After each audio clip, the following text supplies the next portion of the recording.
দিল্লীত এক প্ৰকাৰৰ আচলতে ডাঙৰ এটা হেৰি ওলাই লৈছিলে ধৰ্মীয় যিসকল ইছলাম ধৰ্মীয় লোকসকল আছে বহু বছৰ ধৰি যি জামাতৰ কাম বা কৌমৰ কাম কৰি আছে হঠাৎ আপোনালোকে তাৰ পৰা বিভক্ত হৈছে আচলতে থুলমূলকৈ কি ক'ব কি ৰিজন কি দাৱাত তবলিগৰ কামটো মশ্বৰাৰ ভিত্তিত হয়, পৰামৰ্শ কৰিহে হয় আৰু এইটো আলমী কাম গোটেই বিশ্বৰ।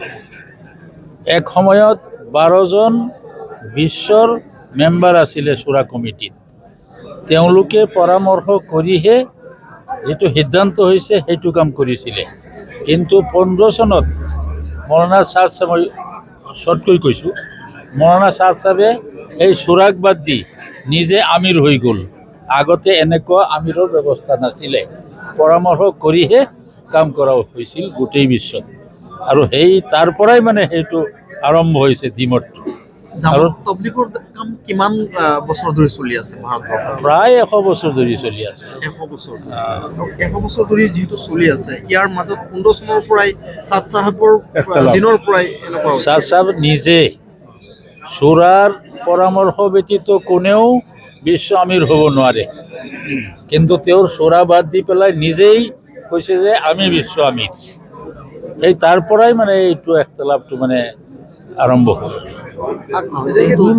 ইছলামিক দেশত হেৰি হয় আপোনাৰ ৰিচাৰ্চ চেণ্টাৰ হয় আৰু যি দেওবন্দৰ পৰা যিটো ৰায় হয় সেই ৰায়টো আপোনালোকে দেওবন্দৰ ৰায়টো গোটেই বিশ্বই মানিছে, কিন্তু তেওঁ এতিয়ালৈকে মনা নাই।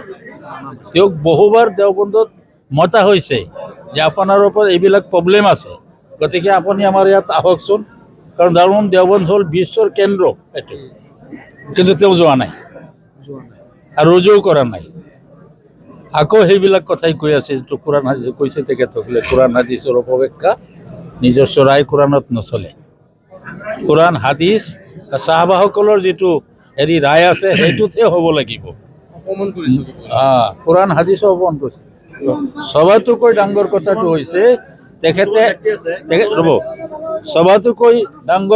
হৈছে তেখেতে কৈছে যে আল্লাহ হেদায়তৰ মালিক নহয়। কিন্তু কোৰাণত আহিছে ইন্নাল্লাহ ইয়াহদি মান ইয়াশাউ ইলা সিৰাতিন মুস্তাকিম, আল্লাহ মানুহক হেদায়ত কৰে, কোনেও কৰিব নোৱাৰে। তেওঁ এইটোৰ উল্টা কৰিছে।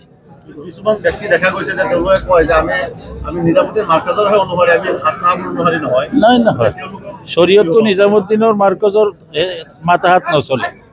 ইছলাম আৰু শৰীয়তৰ কোৰাণ আৰু হাদিছৰ মতেহে চলিব। গতিকে মই ব্যক্তিগত যদি কিবা মই মতবাদ কৰি দিওঁ, এইটো ইছলাম নহ'ব নহয়। ঠিক ছাদ চাহাবে তেনেকৈ চলি আছে। আপোনালোকে আলিম ইমাম সমাজ একগোট হৈছে যি আজি আমাৰ যিটো মানে গোটেই অসমত 8টা জিলাৰ মানুহ, 25খন জিলাৰ মানে যিসকল মানে বৰেণ্য উলামা, শ্বেখুল হাদিছ, মুফতি, মুহাদ্দিছ, তেওঁলোক আজি জমা হৈ পেলাই আমি এইটো সিদ্ধান্ত কৰিছোঁ, এটা ফতোৱা আমি জাৰি কৰিছোঁ। সেইটো যে মৌলানা ছাদ চাহাব দাৰুল দেওবন্দৰ যিটো ফতোৱা, এই ফতোৱা মতে তেখেত গুমৰাহ, পথভ্ৰষ্ট, গতিকে তেওঁৰ অনুসৰণ কৰি দাৱাত তবলিগৰ কাম কৰা নহ'ব, তেখেতক আমি বয়কট কৰিছোঁ।